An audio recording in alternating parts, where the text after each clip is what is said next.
दुरितानि पराशुव यद्भद्रं तन्नयाशुव।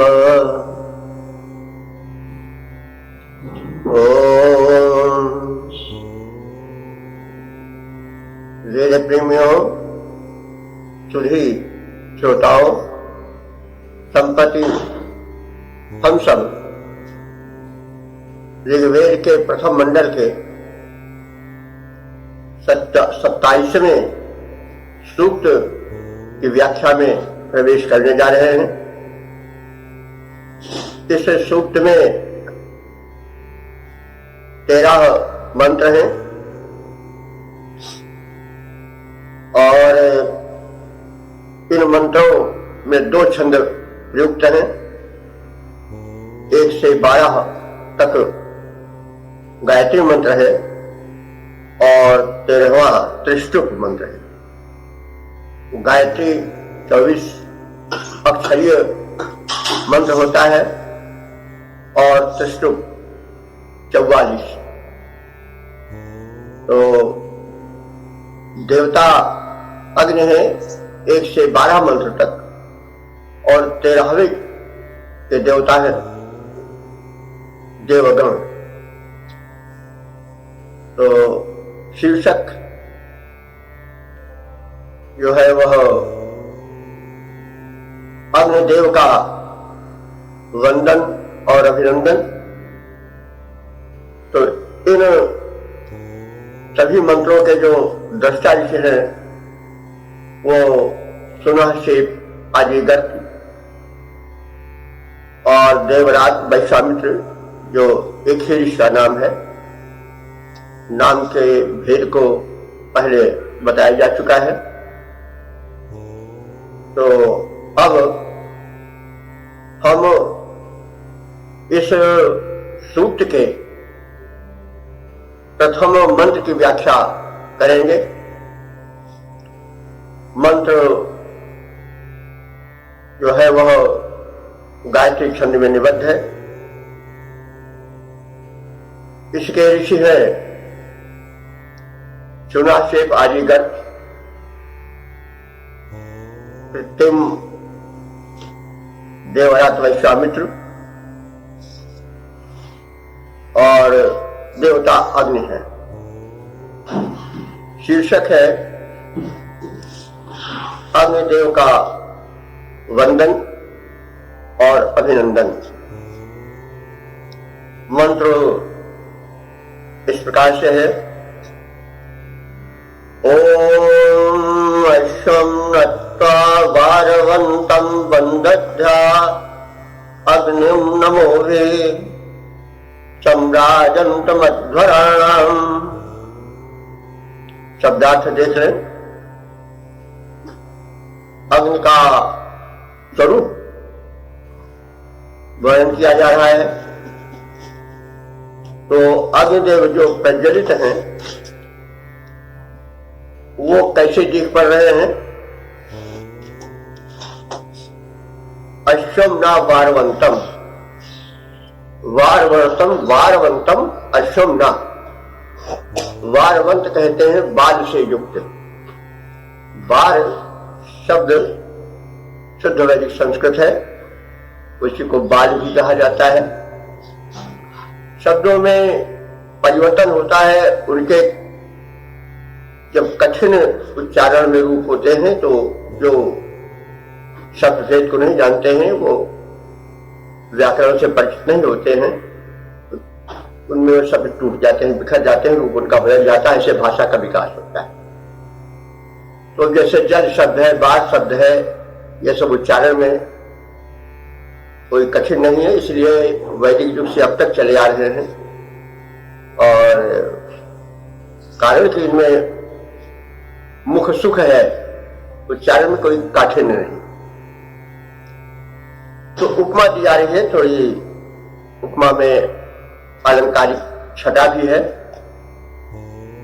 अग्नि अश्वमना है।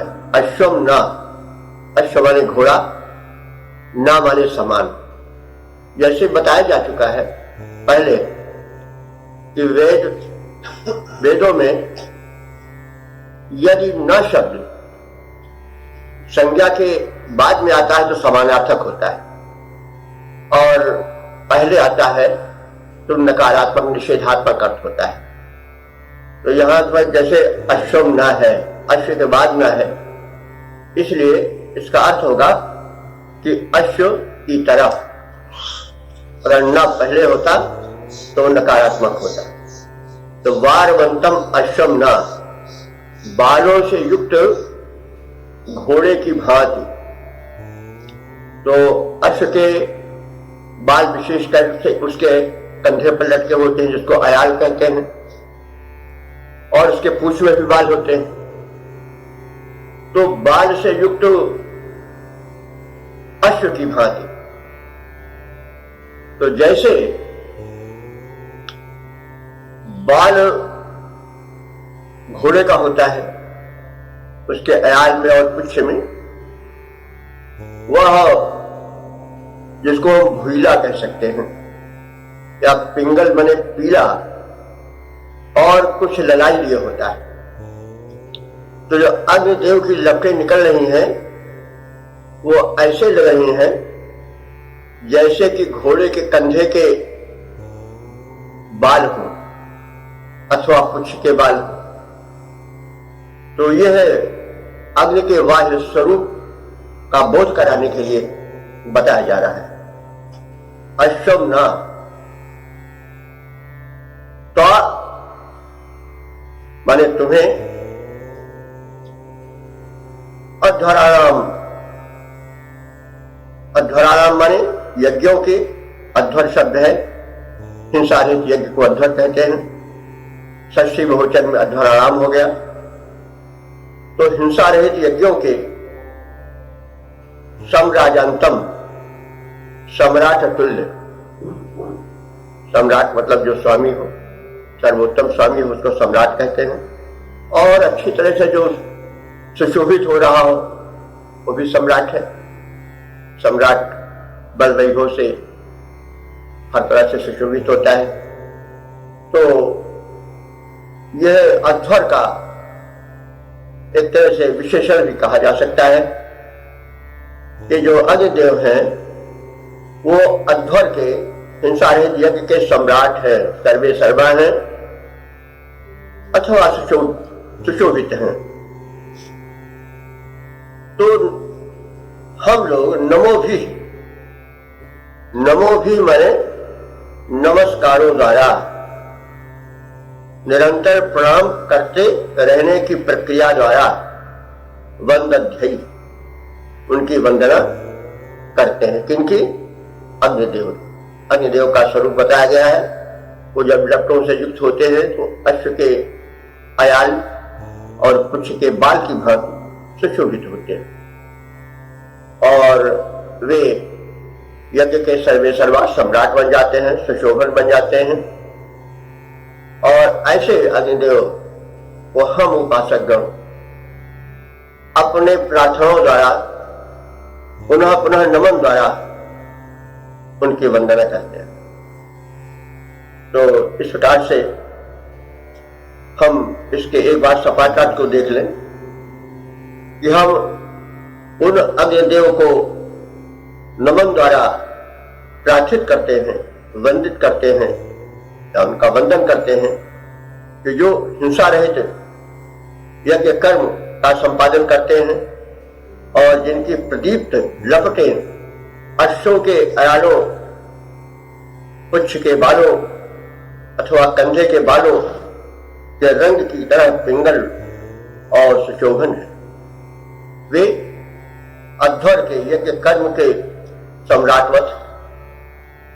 तो इस प्रकार से सामान्य अर्थबोध के पश्चात हम इसके छंदोबद्ध रूपांतरण पर दृष्टि डालेंगे। उन अग्नि देवता का वंदन अभिनंदन करते हैं। उन अग्नि देवता का वंदन हम अभिनंदन करते हैं। अश्वों के कंधे पर लटके बालों जो पिंगल हैं, जिनकी शोभन लपटें उठकर करती रहती मंगल हैं, हिंसा रहित। यज्ञ का जो संपादन करते हैं, हिंसा रहित यज्ञ का जो संपादन करते हैं, हम अग्नि देवता का वंदन अभिनंदन करते हैं।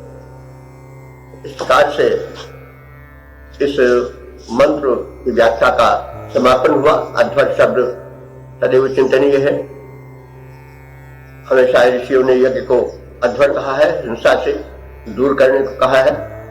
हम चाहे आहुति के रूप में यज्ञ को ले, चाहे कर्मों के क्षेत्र में फैले हुए रूप को यज्ञ का नाम दे, सब में हिंसा का दोष नहीं आना चाहिए।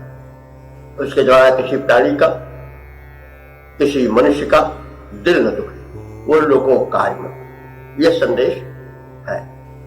ओम वेद प्रेमियों, सुधी श्रोताओं, अब हम ऋग्वेद के प्रथम मंडल के 27वें सूक्त के दूसरे मंत्र की व्याख्या में प्रवेश कर रहे हैं।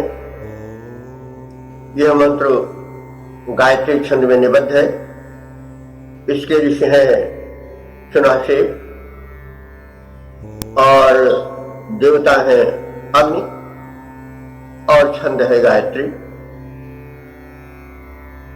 इसका शीर्षक है बलशाली गतिमान अग्निदेव हमारे हेतु सुखद बने। तो अब मंत्र का पाठ कर ले। ओम सघा न सूनु शवसा पृथु प्रगामस्तु सेवा मेघास्माकं बभूयताम्। शब्दार्थ देखें। शवसा सोनू, शवसा माने शव माने होता है बल। आजकल तो जो प्रचलित है वह शव मृत शरीर के लिए आता है, लेकिन वेद में प्रायः इसका प्रयोग बल के लिए हुआ है। तो शवसा, शव का तृतीया एक वचन है। तो शवसा माने बल द्वारा या बल के साथ, सूनु माने प्रकट होने वाले। ये अग्निदेव का विशेषण है कि अग्निदेव जो कि बल सहित प्रकट होते हैं, दल बल के सहित प्रकट हो जाते हैं। और पृथु प्रगामा, वे हैं कैसे? पृथु माने व्यापक, प्रगामा माने गमन करने वाले, यानी बहुत दूर तक बड़े वेग से चल सकने में सक्षम है। तो सह घा न सुसेवा, सह माने वह ऐसे अग्निदेव, घा माने निश्चय पूर्वक, घा जो है अव्यय है, इसी को निपात कहा जाता है।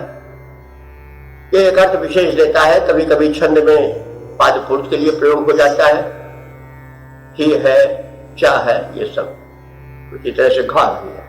वैसे एक निश्चयात्मक अर्थ का द्योतन करता है।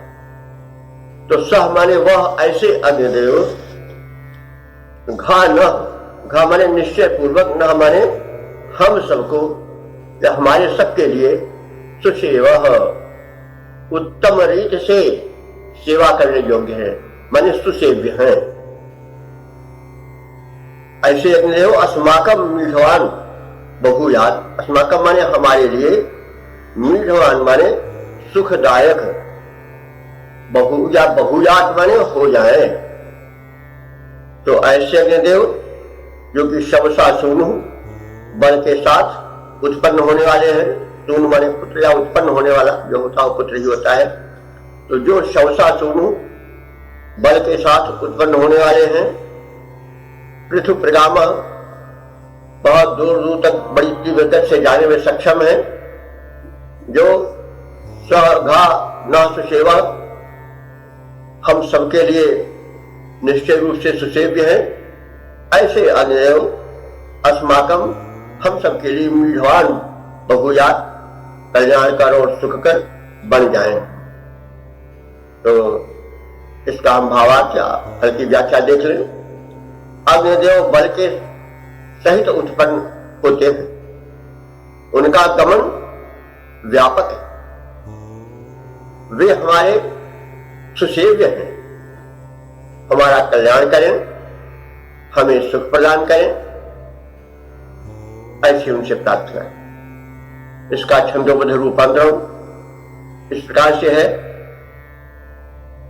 शक्ति सहित उत्पन्न देव, है शक्ति सहित उत्पन्न देव, है शक्ति स्रोत, है शक्ति स्रोत, है शक्तिमान, सर्वत्र गमन करने वाले, सर्वत्र पूज्य, सबके स्वामी, हैं सेव्य, हैं सेव्य, परम सुखदायक हैं, नायक हैं वे अंतर्यामी, नायक हैं वे अंतर्यामी, दुख दोष हरे, दुख दोष हरे, कल्याण करें, आनंद भरे और सुख हमको करें प्रदान। हे शक्ति सहित उत्पन्न देव, है शक्ति स्रोत, है शक्तिमान, है शक्ति स्रोत, है शक्तिमान। ओम हरि ओम। वेद प्रेमियों, सुधी श्रोताओं, संप्रति हम ऋग्वेद के प्रथम मंडल के 27वें सूक्त के तीसरे मंत्र की व्याख्या में प्रवेश करने जा रहे हैं। यह मंत्र गायत्री छंद में निबद्ध है। इसके दृष्टा ऋषि है सुनासेव और देवता है अग्नि। मंत्र का शीर्षक है पापियों के कपट जाल से अग्नि देवता बचाए। तो पापी बड़े भयंकर होते हैं, वो बड़े कपटी भी होते हैं, वे तन और मन दोनों से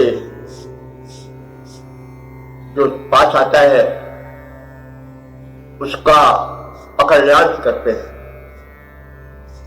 पापी मनुष्य शरीर से और मन दोनों से घातक होते हैं। मन भी पापी का घातक होता है। जो मन से सूक्ष्म तरंगें निकलती हैं वे संसर्ग दोष पैदा करती हैं और सही व्यक्ति जो है उसमें एक नकारात्मक परिवर्तन होने लगता है। इसलिए दुष्टों की संगत से दूर रहना चाहिए। अग्निदेव प्रबल देव है, सशक्त से सहायता मांगी जाती है। तो इस रूप में दुष्टों से बचने के लिए, क्योंकि बड़े प्रबल होते हैं, उनसे सुरक्षार्थ सबल अग्निदेव से सहायता मांगी जा रही है। तो पापियों से, उनके कपट जालों से अग्निदेव हमारी रक्षा करते रहें, उनके जाल में हम न फंसें। इस आशय को प्रकट करने वाला मंत्र इस प्रकार से है। स नो दूराच्च साच्च निर्भया दधायो पाद सद्भिर्विश्वायुः। तो विश्वायु, विश्व माने होता है संपूर्ण, आयु माने अवस्था, संबोधन है हे विश्वायु, हे संपूर्ण आयु के प्रदाता अग्निदेव। संपूर्ण आयु मोटे रूप से 100 वर्ष की मानी गई है और ये अग्निदेव जो है वे यदि हमारे शरीर में कृपालु रहे, जठराग्नि रूप में धातुओं के चयापचय में, मेटाबॉलिज्म सिस्टम में सक्रिय रहे तो शतायु संभव है। तो ऋषि अपने वैज्ञानिक दृष्टिकोण को प्रकट कर रहा है कि हे अग्निदेव, आप विश्वायु हो, आप हम मनुष्यों को शतायु बना सकने में सक्षम है। तो ऐसे अग्निदेव दूराच आसाच च, दूरात माने दूर रहकर भी और आसात माने निकट रहकर भी। जो दूर है, सूर्याज भी अग्नि ही का रूप है, वो दूर से भी, और निकट जो हमारे निकट अग्नि है और जो सबसे निकट है वो जठराग्नि आदि है। तो इन रूपों में दूर से भी और निकट से भी, आरात, आरात माने आसात, आसात माने निकट से भी, दूरात माने दूर से। अघायो, अघायो माने पाप पूर्ण, मर्त्यात मनुष्यों से न हमको सदम इत, सदम माने सदा, इत माने ही, तो सदम इत माने सदा ही, सदैव, निपाही, पाही रक्षित करो, रक्षा करो, नि विशेष अर्थ को द्योतित करता है। तो निपाही माने पूर्ण रूप से रक्षा प्रदान करो। तो हो अग्निदेव, तुम विश्वायु हो, संपूर्ण आयु के प्रदायक हो। तुम दूर से भी, दूरात और आसात माने सन्निकट से भी, पापी मनुष्यों से अघायो मर्त्यात, पापी मनुष्यों से न हम सबके, सदम इत सदा ही, निपाही माने रक्षा करें। इसका भावार्थ होगा, हे संपूर्ण आयु के प्रदाता अग्निदेव, तुम जो हो वो हमें दूर से भी और निकट से भी, यानी सभी स्थानों से, पापी मनुष्यों से रक्षा करते रहो। उनके कपट जाल में फंसने से हमें बचाते रहो, हमें सुरक्षित करते रहो। तो इस कार्य से सुरक्षा की प्रार्थना है, क्योंकि जब सुरक्षा होगी तभी तो कल्याण हो सकेगा। तो इसके हम छंदोबद्ध रूप को देख लें। पापों से पापियों के, पापों से पापियों के, उनके उनके विकट कपट से, सब ओर से प्रभो तुम रक्षा करो हमारी, सब ओर से प्रभो तुम रक्षा करो हमारी। संपूर्ण आयु के हो हे देव तुम प्रदाता, संपूर्ण आयु के हो हे देव तुम प्रदाता। तुम हो प्रभु हमारे सामर्थ्य पूर्ण त्राता, तुम हो प्रभु हमारे सामर्थ्य पूर्ण त्राता। तुम दूर से निकट से, तुम दूर से निकट से, सर्वत्र सब तरफ से, संपूर्ण रूप से तुम रक्षक बनो विधाता, संपूर्ण रूप से तुम रक्षक बनो विधाता। पाए अभय निरंतर, पाए अभय निरंतर हे नाथ सार्वकालिक, पाए अभय निरंतर हे नाथ सार्वकालिक। हम हो सदा सुरक्षित, हम हो सदा सुरक्षित, विनती करें तुम्हारी। पापों से पापियों के, उनके निकट, उनके विकट कपट से, सब ओर से प्रभु तुम रक्षा करो हमारी, सब ओर से प्रभु तुम रक्षा करो हमारी। वेद प्रेमियों, सुधी श्रोताओं, अब हम सब ऋग्वेद के प्रथम मंडल के 27वें सूक्त के चौथे मंत्र की व्याख्या में प्रवेश करने जा रहे हैं। यह मंत्र गायत्री छंद में निबद्ध है। इस मंत्र के दृष्टा जो है वो सुनाक्षेप है और जो देवता है वो अग्निदेव है। इस मंत्र का शीर्षक है हमारे शुभ कर्मों से अग्निदेव देवों को परिचित कराए। तो इस आशय को अपने में समेटे हुए मंत्र इस प्रकार से है। ओम इमं श्रुत्वस्नातं शनिं गायत्रं नव्यांशम् अग्निदेवेषु प्रवोचः। अग्ने शब्दार्थ देखें, अग्ने अग्नि का संबोधन है, हे अग्निदेव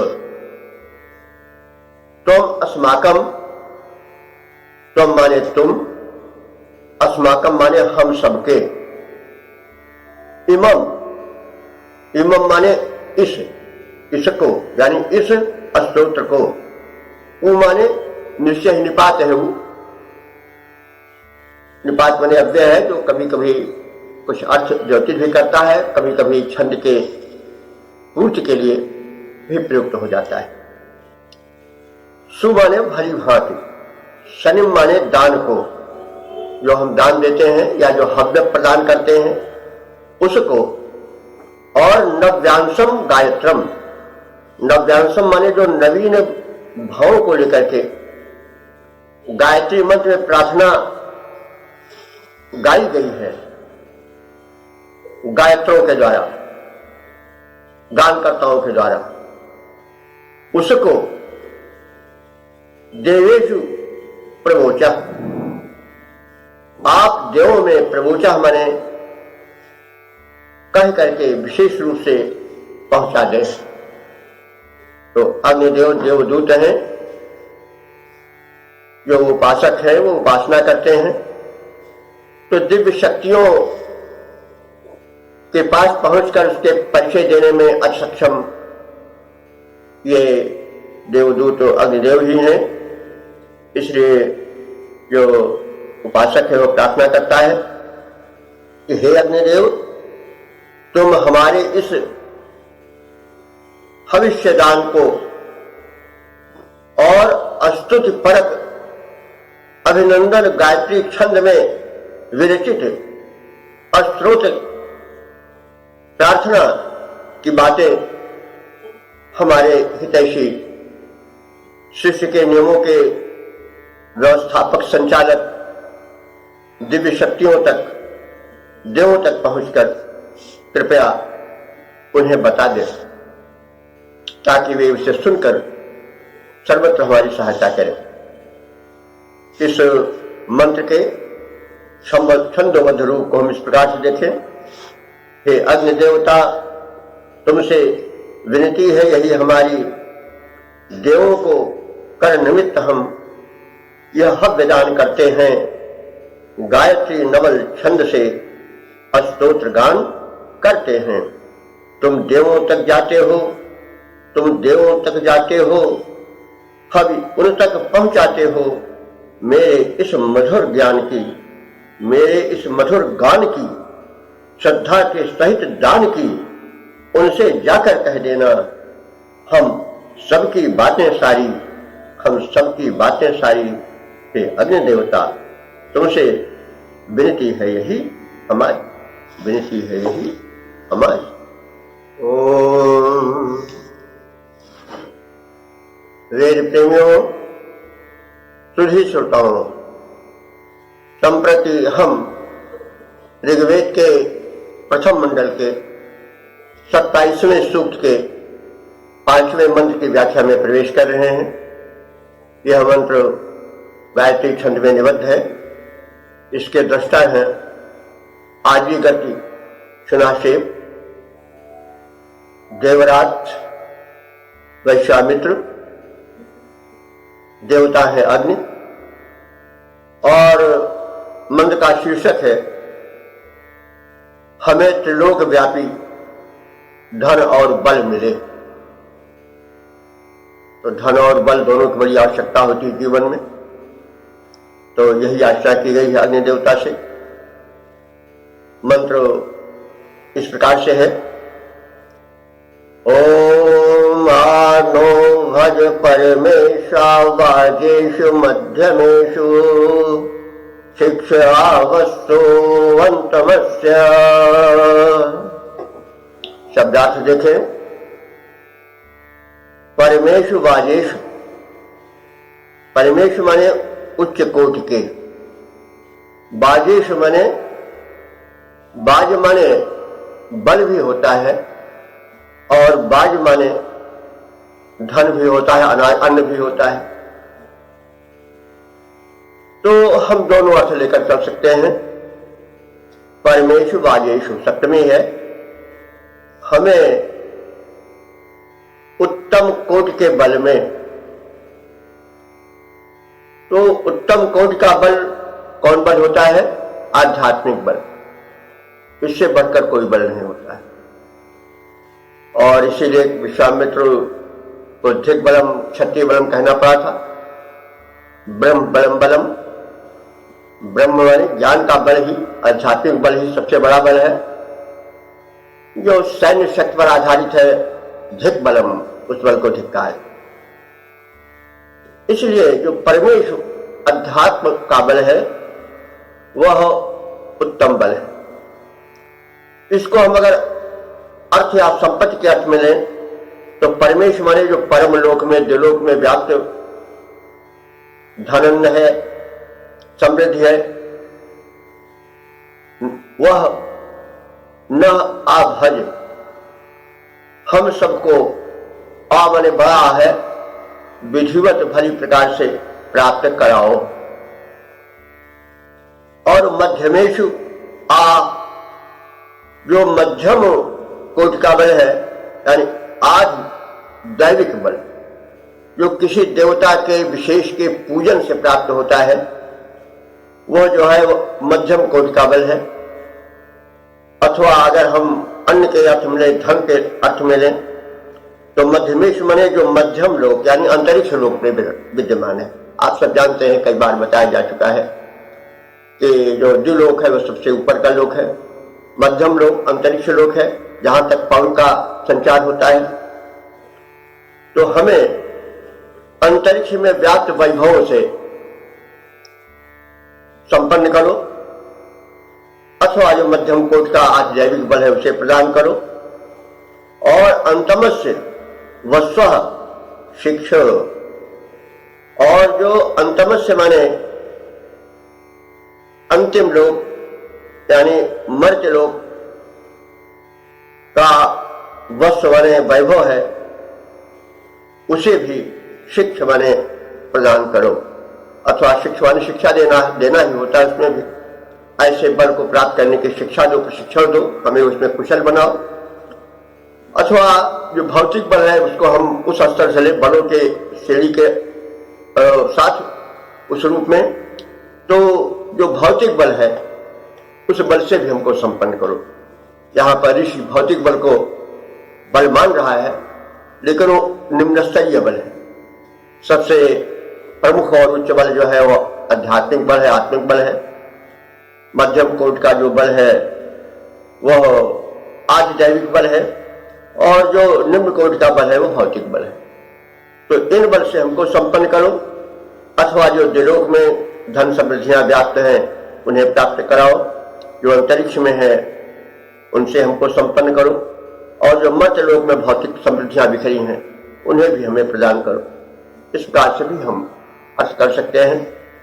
और इसके हम भावार्थ को देख लें कि हे परमात्मन, समस्त आज्ञा दो, हमें उच्च स्तरीय अध्यात्म बल दो, मध्यम कोटि का आज दैविक और कनिष्ठ कोटि का आज भौतिक बल दो, अथवा संबंधित स्थानों पर समृद्धियां जो हैं उनसे हमें विभूषित करो। अर्थात सभी प्रकार से, सभी बलों से, सभी समृद्धियों से हमें समृद्ध बनाओ। दिव्य लोक का, मध्यम अंतरिक्ष लोक का और मर्त्य लोक का जो वैभव है उन सब से हमें संपन्न करो। हम सब प्रकार से परिपूर्ण बने, सभी बलों से, सभी प्रकार की समृद्धियों से यह ऋषि याचना करता है। इसका छंदोबद्ध रूप इस प्रकार से है, हे भगवान, हे भगवान, हे भगवान, हे भगवान, करो सकल बल हमें प्रदान, करो सकल बल हमें प्रदान, सभी धनों से शक्ति लाभ कर करें जगत में कार्य महान, सभी धनों से शक्तिमान बन करें जगत में कार्य महान। हे भगवान, हे भगवान, उच्च कोटि का आध्यात्मिक बल मध्य आध्यात्मिक बल है, आज भौतिकी बल कनिष्ठ पर सब जीवन का संबल है। आज भौतिकी बल कनिष्ठ पर सब जीवन का संबल है। इनसे करो विभूषित हमको, इनसे करो विभूषित हमको, करें सदा तेरा गुणगान, करें सदा तेरा गुणगान। हे भगवान, हे भगवान, करो सकल बल हमें प्रदान, करो सकल बल